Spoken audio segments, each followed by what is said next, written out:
A Declaração dos Direitos do Homem e do Cidadão teria grande repercussão no mundo inteiro.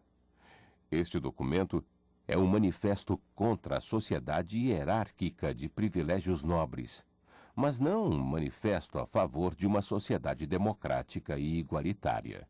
Os homens nascem e vivem livres e iguais perante as leis, dizia seu primeiro artigo. Mas ela também prevê a existência de distinções sociais, ainda que somente no terreno da utilidade comum. A propriedade privada era um direito natural, sagrado, inalienável e inviolável.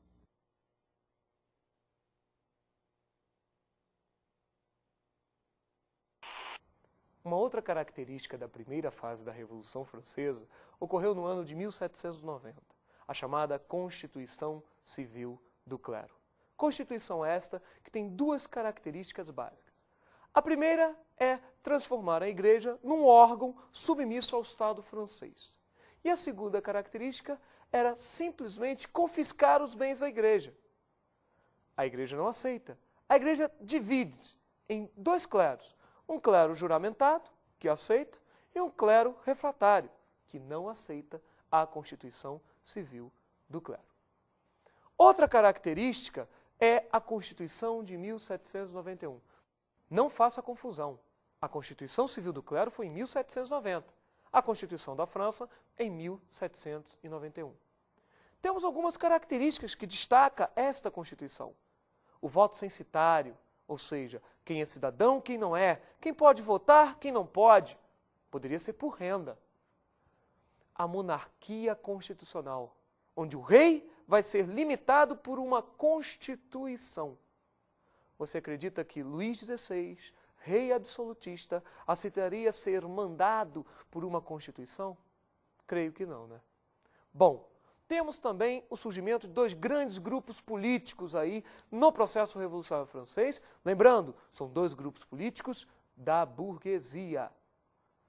Os girondinos, liderados por Brissot e Condorcet, que é a alta burguesia, eram os que ficavam à direita, e os famosos jacobinos, a baixa burguesia, Robespierre, Danton, Marat, Saint-Just.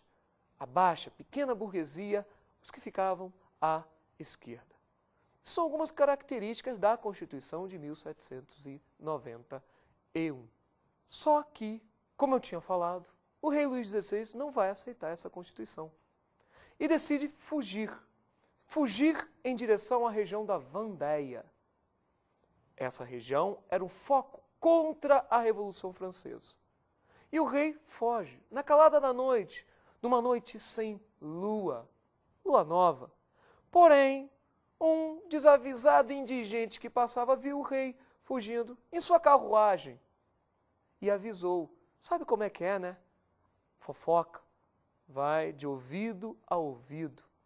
Nessa, chegou a notícia que o rei tinha fugido para os girondinos e os jacobinos, que começaram uma caçada ao rei Luís XVI, que vai ser pego antes de chegar à região da Vendéia.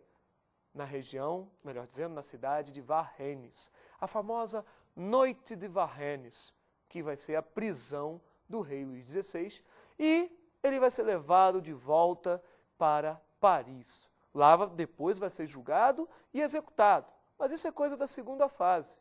Pois bem, com o rei preso, a monarquia constitucional ela foi suspensa. Com a monarquia constitucional suspensa, é o fim da primeira fase. Iniciava-se a segunda fase, cujo poder estava nas mãos do girondino. Dava-se início à Era das Antecipações, onde os jacobinos se aproveitaram da instabilidade política dos girondinos, que combatiam o movimento contra-revolucionário.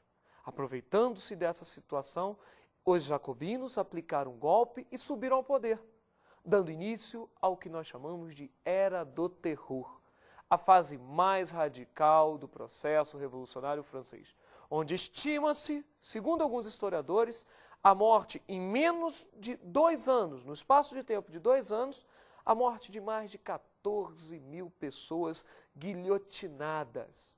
E diziam os jacobinos que se a guilhotina falhasse, era um perdão divino. A pessoa estava perdoada. Bom, segundo os dados, a guilhotina nunca falhou. Interessante isso, né? Mas se ela falhasse, será que tinha um perdão divino? Lógico que não. O carrasco tinha um barril e um machado ao lado que cortaria a cabeça do indivíduo. E quem foi o primeiro a sofrer as consequências da Era do Terror? Primeiro, um cara que vai ser preso, levado para Paris e julgado como traidor. Luís XVI. Luís XVI e sua esposa, Maria Antonieta. Lembra dela? Nunca ouviram falar? Aquela que soltou aquela célebre frase: ué, se o povo não tem pão, que comam brioches. E isso acabou tendo uma consequência.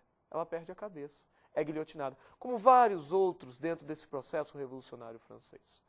Os jacobinos inauguram uma nova era. Dão início ao que nós chamamos de convenção.